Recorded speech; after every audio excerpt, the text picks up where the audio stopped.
Welcome viewers to the Saturday, November 30th Weekend Roundup. I am Kamal Haynes, bringing you this week's top stories from the British Virgin Islands. While leading this week's top stories, the Royal Virgin Islands Police Force has charged 36-year-old South African national Leslie Joubert with manslaughter following a tragic marine accident that claimed the life of Stephen Cross Jr., a 39-year-old resident of St. Thomas, USVI. The incident occurred on the evening of November 22nd near Sabre Rock. Preliminary investigations revealed that a 21-foot RHIB collided with a dinghy, leaving Cross critically injured. He was rushed to the Nurse Iris O'Neill Clinic and later to the Dr. D. Orlando Smith Hospital, where he succumbed to his injuries. Joubert, arrested in connection with the case, appeared at the magistrate's court and was granted $120,000 bail. He is required to return to court on February 11, 2025. But the police continue to investigate the incident and the circumstances leading to the collision that has assured the public of thorough inquiries. They also extended condolences to Cross's family and loved ones.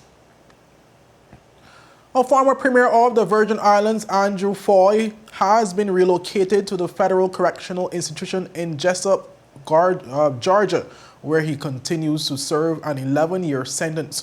Previously held in Miami, Florida, following his sentencing in August, FAHIE is continuing to appeal his conviction through the 11th U.S. Circuit Court of Appeals. His release date is currently listed as July 24, 2033, according to records from the Federal Bureau of Investigation, which 24 Media confirmed.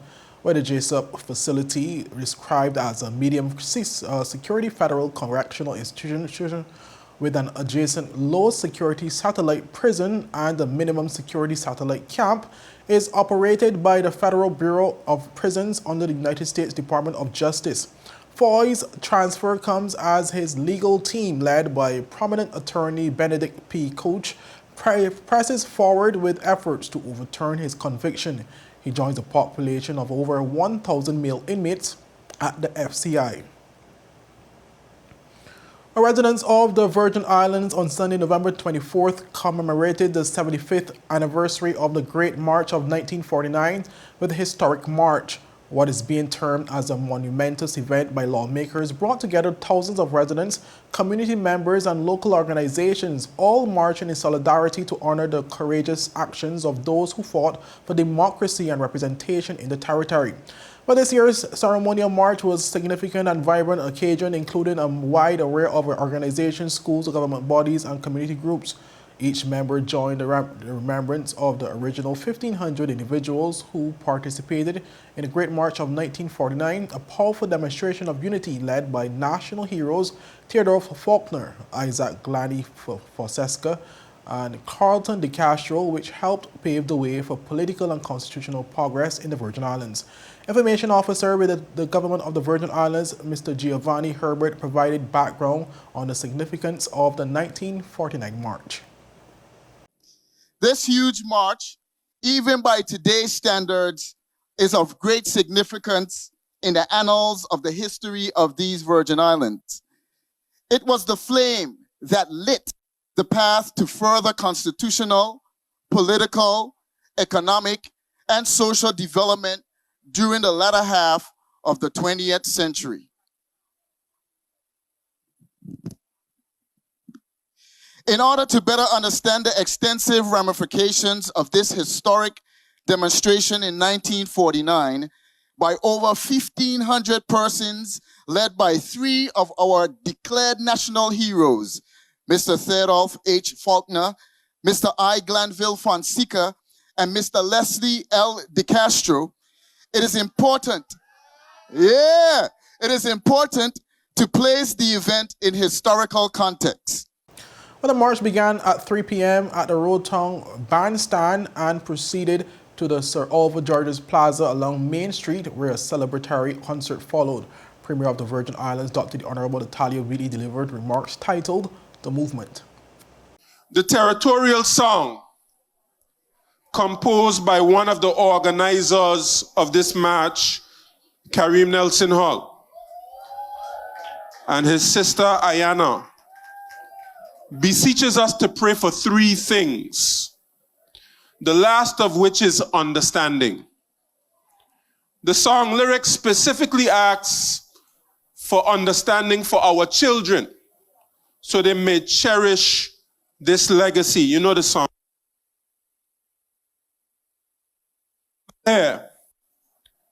Resolute in our desire that our children and future generations yet unborn will cherish and never forget. Cherish and never forget the legacy of Glenn Fonseca, Carlton de Castro, and the 1500 on their march of self-determination. Well, Cabinet Secretary Ms. Sandra Ward also delivered a powerful depiction of life for Virgin Islanders in 1949. It's hard for most of us to envisage a Virgin Islands unlike the one we know today. For most of us, we've had electricity, while some of us still remember the nights that lights first turned on in homes, extinguishing kerosene lamps forever. Most of us were born knowing a legislative council, and you were born, and whether you were born during a Stout, Wheatley, Romney, O'Neill, Smith, Foy, or Wheatley-led administration, you were still born under the administration of Virgin Islanders, leading Virgin Islanders. We, born under the local leadership, are blessed and fortunate, for there was a time, as we heard earlier, that the luxury and appropriate form. As leadership returned to its rightful home, where decisions belong, we see a Virgin Islands emerging where significant benchmarks are reached by the elected. Notable accomplishments are achieved by the people, and little by little our identity is secured. Our legacy is crafted, and our milestones are recorded.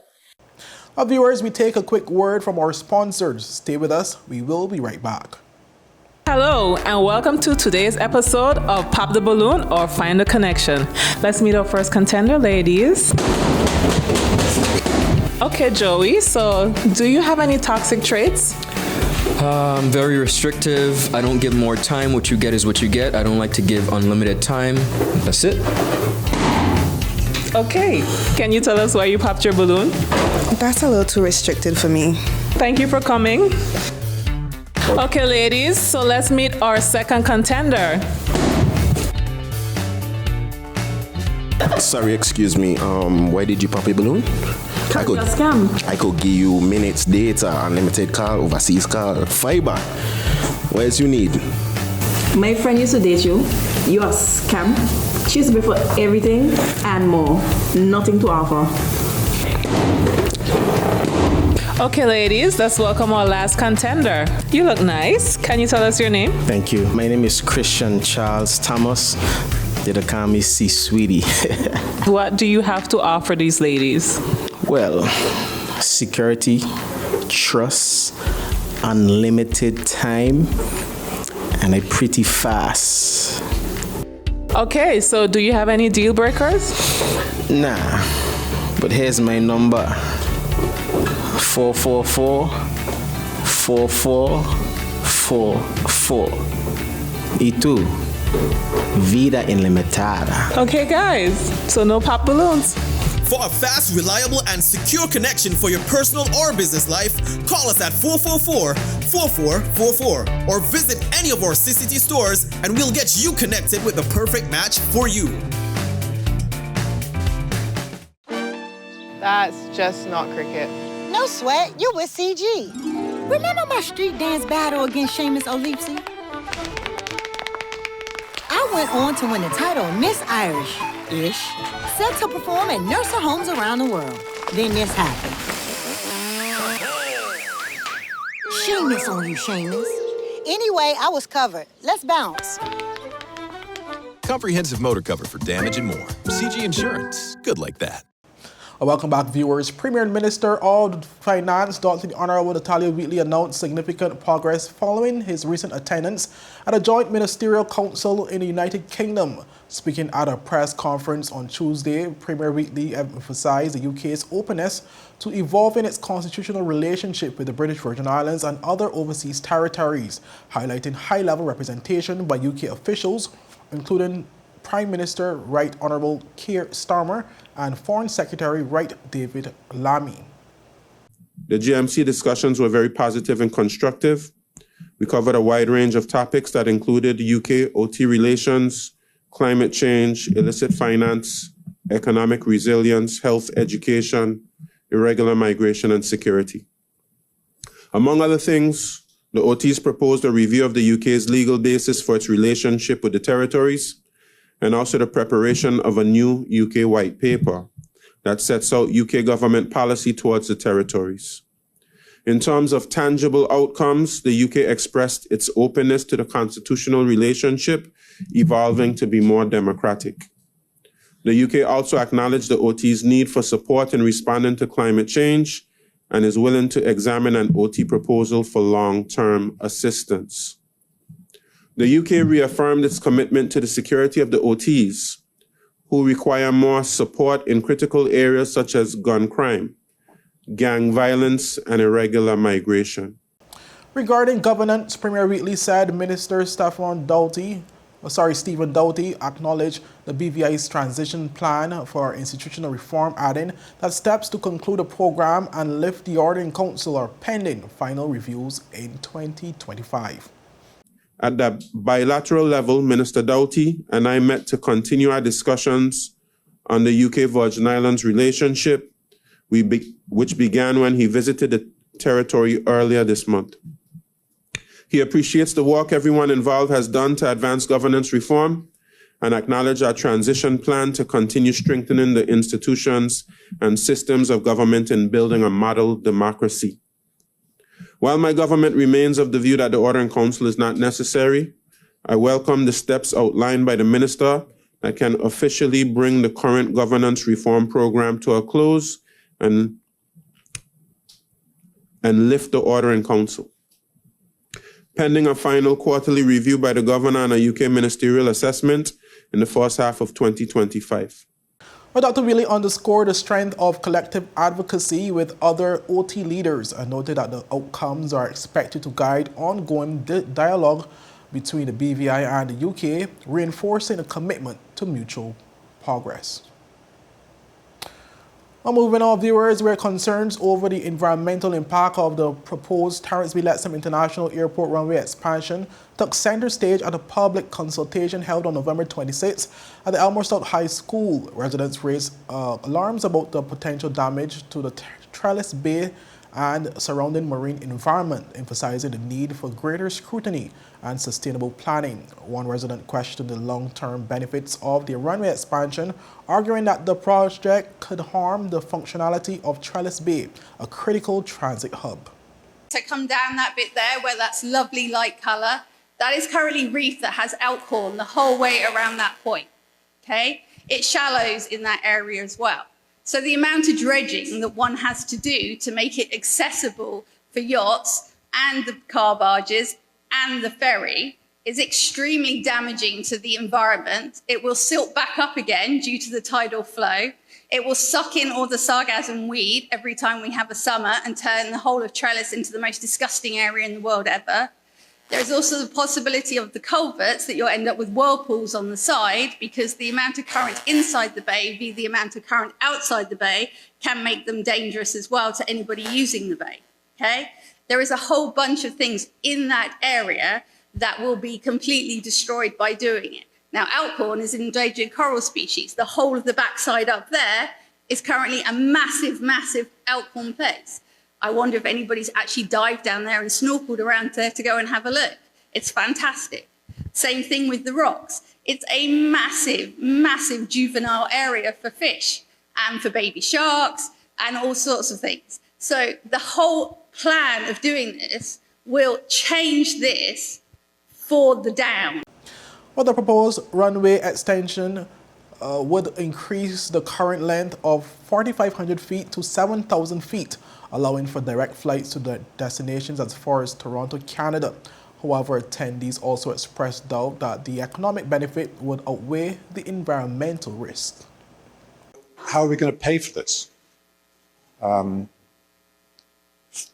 number of $400 million has been noised around.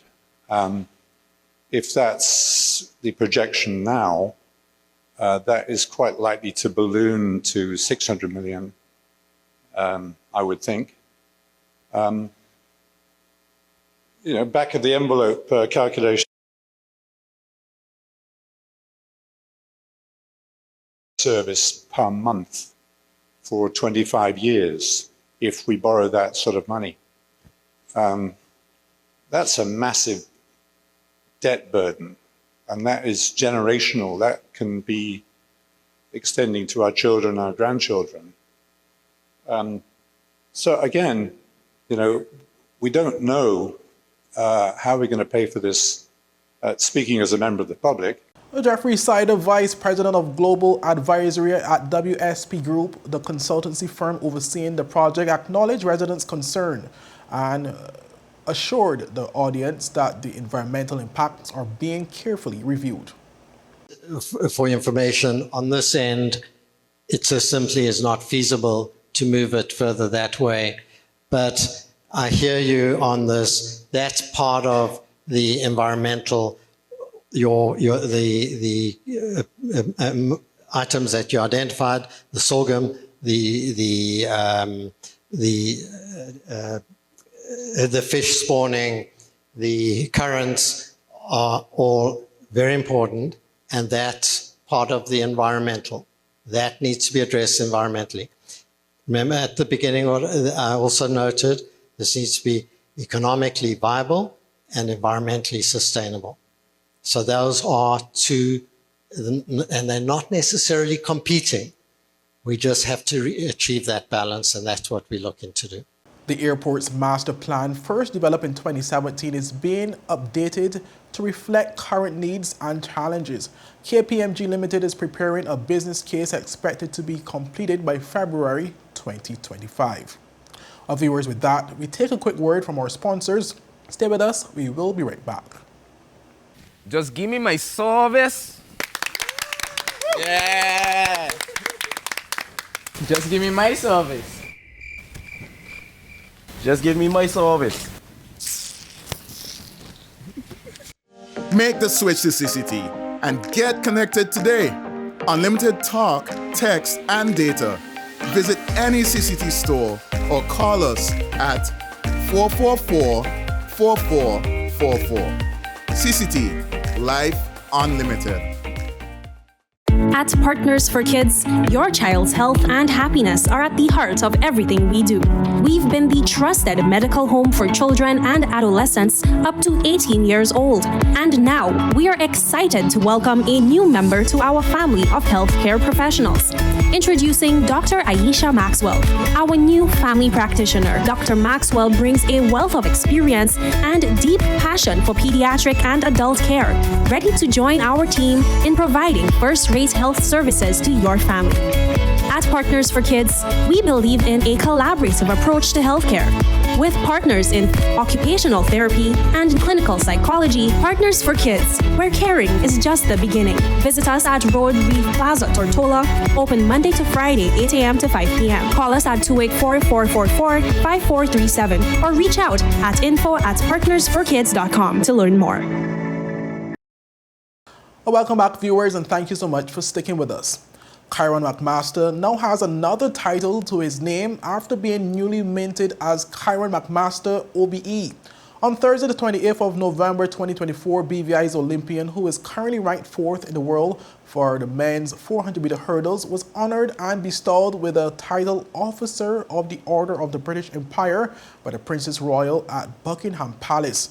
According to the BVI Athletics Association Facebook page, Kyron noted that it feels good to be recognized by the British Empire for his due diligence in sports and the British Virgin Islands. He further added that he doesn't take this honor lightly.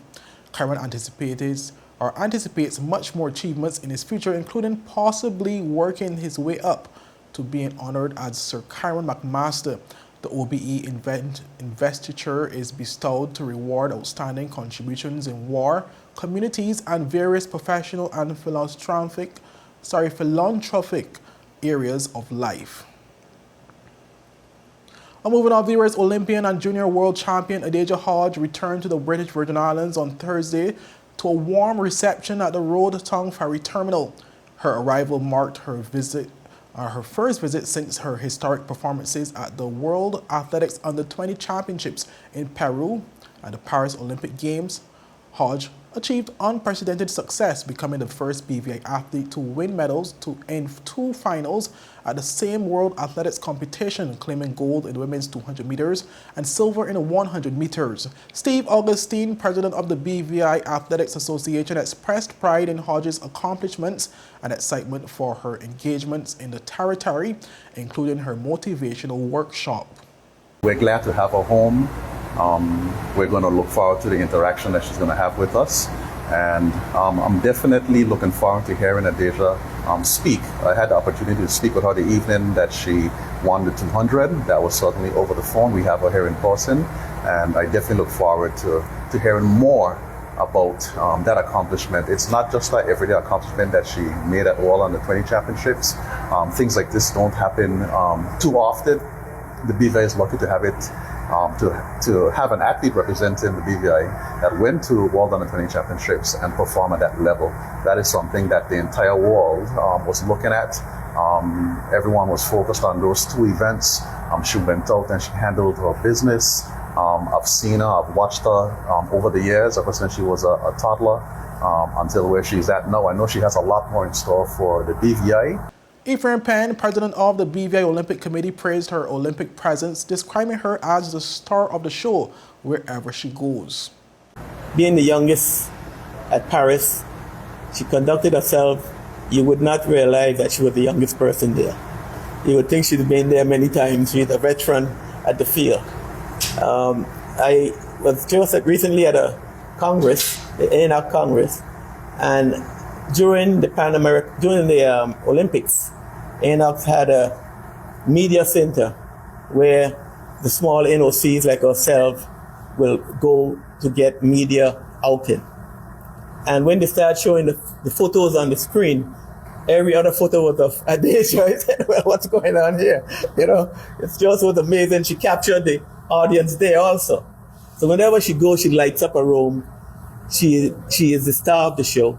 Well, Hodge, passionate about youth empowerment, shared her enthusiasm for hosting her first workshop in the territory on Saturday, November 30th. I have this workshop that I planned ahead of time for the young athletes of the BVI. Being a student athlete or an athlete in general, or even just a regular individual, is very hard to set goals and find the ways to basically achieve those goals. So with my workshop, I'm looking to help younger kids set habits to achieve their goals. Well, ADAEJAH's visit is expected to inspire the next generation of athletes in the Virgin Islands and celebrate her groundbreaking journey. The National Football League standings continue to heat up, with Virgin Garden United solidifying their lead at 16 points following a weekend victory over Rebels FC at the Virgin Garden Recreational Ground.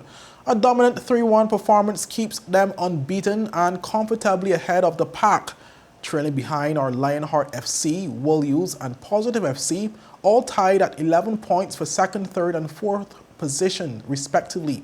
At Greenland Football Stadium on Sunday, the Lionheart earned a 1-1 draw against Wolves after a 52nd minute equalizer by Justic Brown cancelled Marcus Robinson's first half goal. Take a look. The Lionheart find Hugo. Hugo knocked it inside for number 17. Number 17 back to Hugo as he going across. Wolves tipped in out of the pack, going on the left, taking it up the flank. Been a charge here by Dublin. Ball ricochet, loses, but Hugo regain. Nicely going the other way. Pushed up the flank once more. Wolves in control, knocked it inside to this one could be trouble! Nicely take down there by the number 10 player, that's Marcus. And it's in the back of the Heart, still trying to get into The onion bag. Alan Joe. Send a long ball down. Trying to find Hugo, but find the defender of Lionheart instead. Tapped it inside. Find Willful Skillful who turned nicely. Going around one player. Push it inside nicely. Gilbert is there, making an overlap. Gilbert, sent across. Away from goal. It's there. Oh my goodness. It's in the back of the net. It's a goal. So we are even, Stephen, here at the Greenland Stadium as the head comes in from the line. Well, Eleanor's FC moved to 5th position with 9 points, securing a 2-0 win against Positive FC. Antonio Rodney delivered a match-winning brace in the 41st and 68th minutes. Positive, number 4. Tapped it over, trying to find his player, but Serious is there at the end of it. Going the other way. Islanders in control. Spice. Tapped it inside. Find who? The veteran, Ranelli. Ranelli find number 99, Chinny, with the ball. Trying to decide. Spread it once more. See, Shala, ball by himself. Shala. Taking it to the defender. Shala, inside. Oh my goodness, opening my shot. Comes in. It's a goal! Beauty of a goal. Open the Positive. All 4 players went on. Number 9, coming the other way. Find number 2. Number 2 back to Serious. Number 3. Serious find number 13, Spice. With the ball. For Islanders. Knocked it inside. Shot right there. Motoring down the flank. Let's see if he could overhaul it. Yes, he can. Get it inside. You have one man to beat. Get around him. Left foot. It's a goal! It's into the back of the net. The keeper couldn't hold on. Swept it in nicely. Hard shot to deal with on the floor. And it's 2-0 in favor. Well, on Saturday, One Love United outclassed Panthers FC 3-1 at Greenland. Take a look. Just put on the next number. You have the 30. Yo, put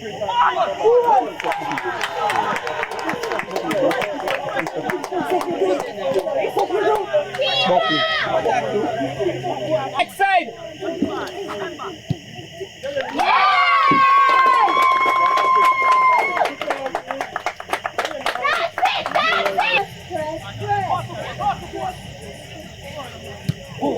Thank you.